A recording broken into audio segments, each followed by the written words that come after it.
again, coming through with another video. And you know me, I'm blessing the Lord, highly favored, excited about Jesus, excited about the Word of God. My cup is running over and I still want some more. How about you? Man, I want to tell you about what happened to me last week. I was going to make a video, but I was ticked off. And so I was like, well, you know what? I'm not going to make no video because I don't want to say the wrong thing. You know, and I really don't want to be talking about nobody. But I was just ticked off, man. Didn't really want to make no video because an agent had lied to me. And I caught him in a lie. And that's one thing you got to make sure that you watch out for when you're out here in the trucking world.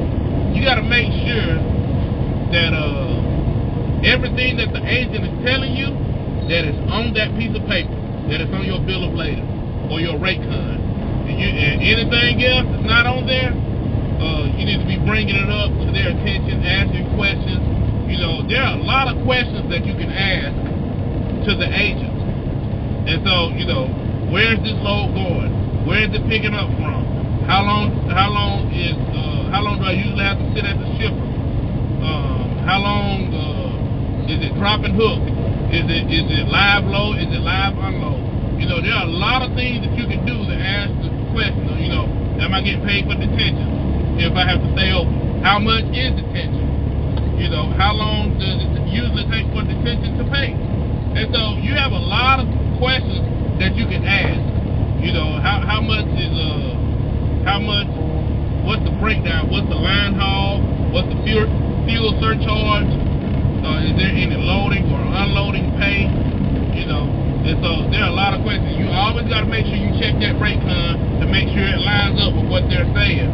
And this particular time, I checked the rate con, but for some reason I overlooked a certain part of what was a certain part of the rate con, and man, woo-wee, it was crazy. So let me tell you. So I was looking for loads on Wednesday, and I found out I found out that loads were available. And so when I found out that the loads were available, it was a load like about 30 miles from my house. So I was like, yeah, I'm supposed to be on off time anyway. And so I said, well, I just go ahead and take this load, you know, make some more money, you know. That'll add more money to my check. So I was like, and plus it wasn't going that far either. It was going like 167 miles for like $1,100. So I was like, shoot, I can do this right here. And actually, if I wanted to, man, I could do this load 2 times a day. And that'd be like, and if I'm doing it like 5 times a week, man, that'd be like $10,000. And so I called the dude up, and I called the agent up who had the load, and I was like, hey man, do you have this load all the time? You know, talk about the other stuff too, but you know, asking different questions. So he was like, yeah man, I done had this account for like 3 months. They were like, you know, they stay real busy. So I was like, oh okay, cool. So do you mind if I take this account, you know, 2 times a day? And so he was like, yeah, man.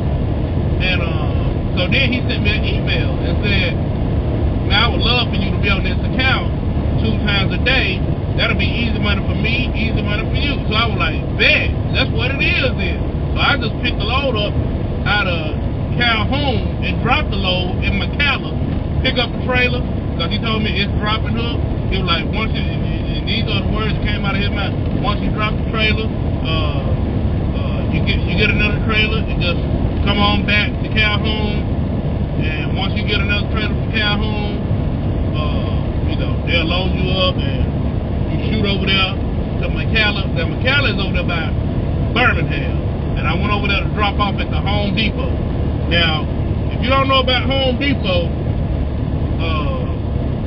you know, during this time of the year, man, they got a mall. They done rented out a mall parking lot.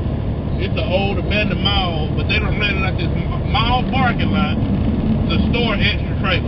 And so I didn't know this, but I get over there to So I go and I pick up the load. You know, the load is already booked. I check the rate con to make sure the miles was right, and I check to make sure that the rate was still good. So I get over there the next morning. He was like, they was like, can you pick up at what time do you want to pick up? And I told him I pick it up at 9. So after they told me I told him that, he was like, well, they want you to pick it up at 8. Can you do that? I was like, yeah, I can do that. I'll be home anyway, so shoot, it don't matter. I picked the load up at like 8 o'clock. So I picked the load up. I go up there. I'm there at like 7:45. And when I walk in, the dude was like, okay, go park over there in the parking lot. And when we're ready for you, we'll come get you. So I was like, okay. You know what I'm saying? Which that didn't sound right to me. Because it was like, okay, I'm supposed to be here at 8 o'clock. So why ain't y'all ready to load me? You know, so I get over there and I sit for 30 minutes. Then they finally tell me, go around to get loaded. So I go around, park in the spot to get loaded. Man, I didn't get loaded to 10:30. And so then when I went into the shipper, they're gonna say that I got there at like 8:30 and that I'm leaving at like 10:20. And I was like, no, I want my correct time on there. Not the time that you call me back. And not the time that you process me out.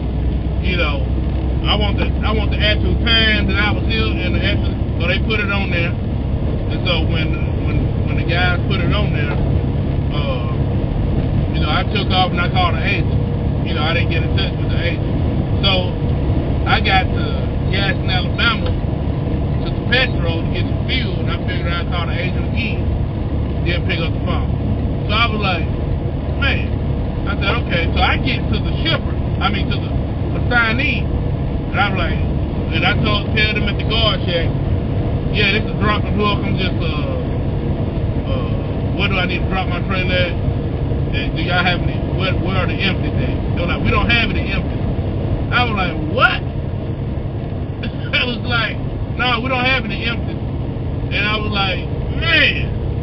They were like, you have to wait on the empties. And I was like, man, come on. So I called the agent.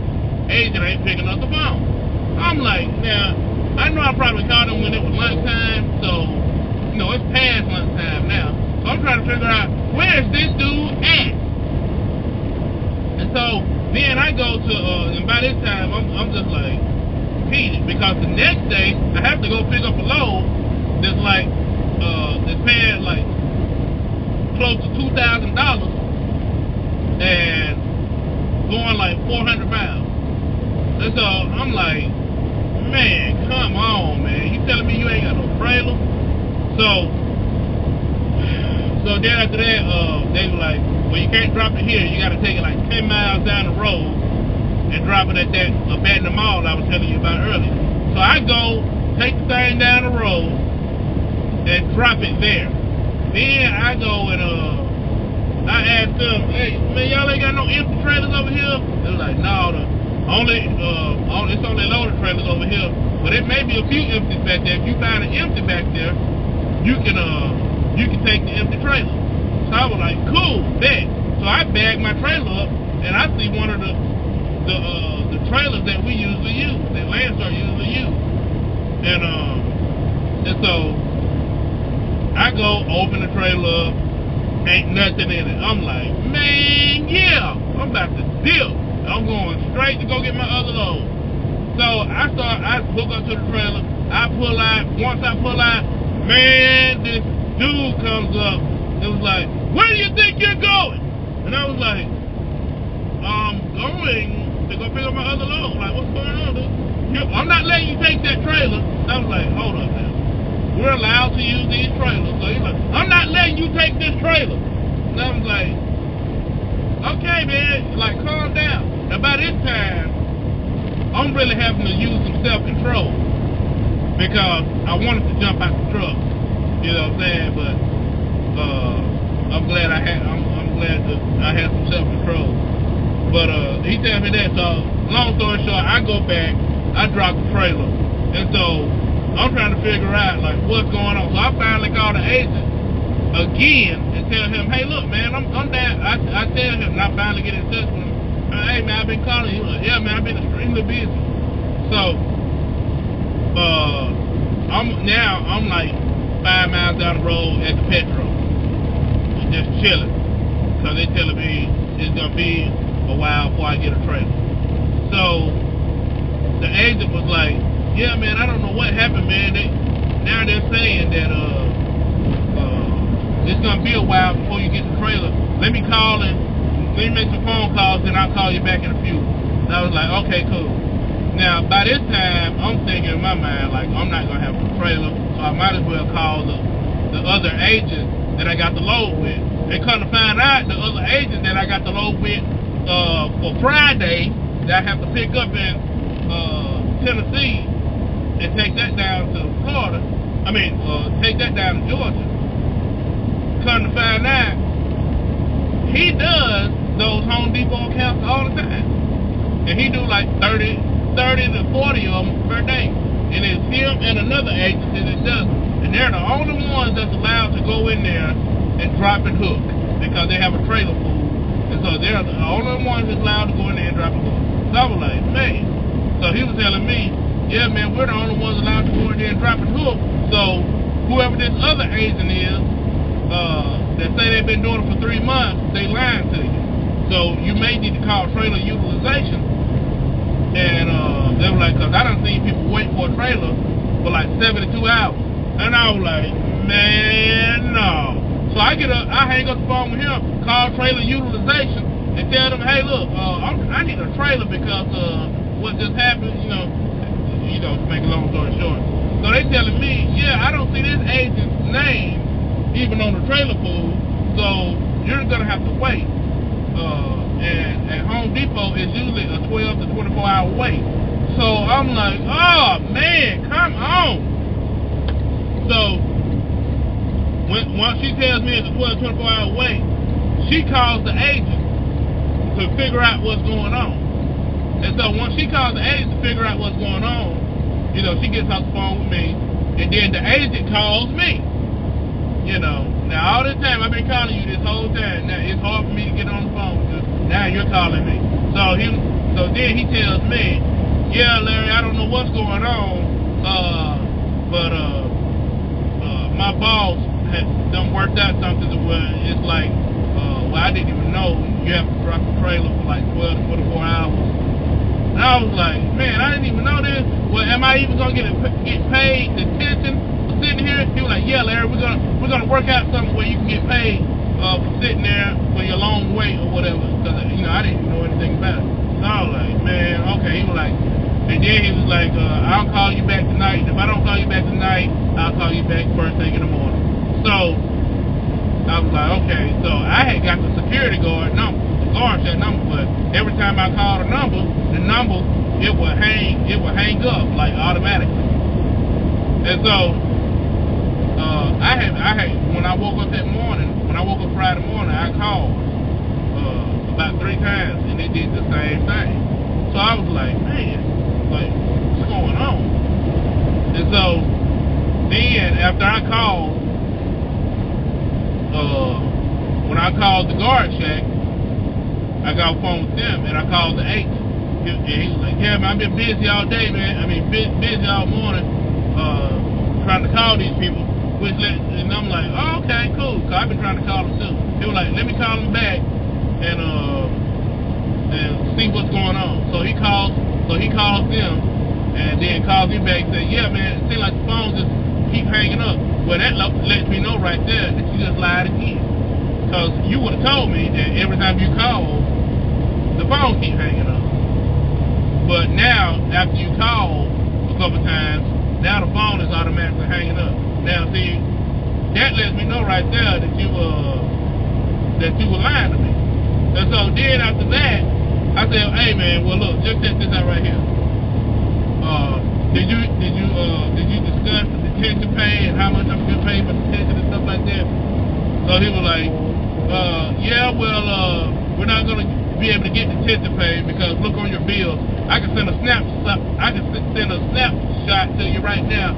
It says driver has to wait 12 to 24 hours if he drops the trailer, if another trailer is not available. So I'm like, man, you sure did bring that up real quick. That lets me know again that you were lying to me from the get-go. So I said, you know what, man? I'm going to go over here and see if I can get a trailer. And so, you know, that was the end of that. I finally went over there. I got me a trailer. And, you know, I headed to the house. But, man, you know, that whole story right there, man, that thing had me ticked off. You know what I'm saying? And really, I can't blame him. I should have read more carefully the rate con that the dude had sent me. Because I didn't know it was peak season at Home Depot. So, you know, that's that. But always make sure that you get something in writing, or always make sure that you get an email so that you can refer back to. So, and you know, because if you don't, man, you'll find yourself up the creek without a paddle. And I want to make sure that you know that. So make sure to like, subscribe to the channel, comment, let me know, give me some advice about your experiences and stuff like that right there. Give me some topics you want me to talk about. And until next time, this your boy, signing out, L Boogie. We'll holler at you.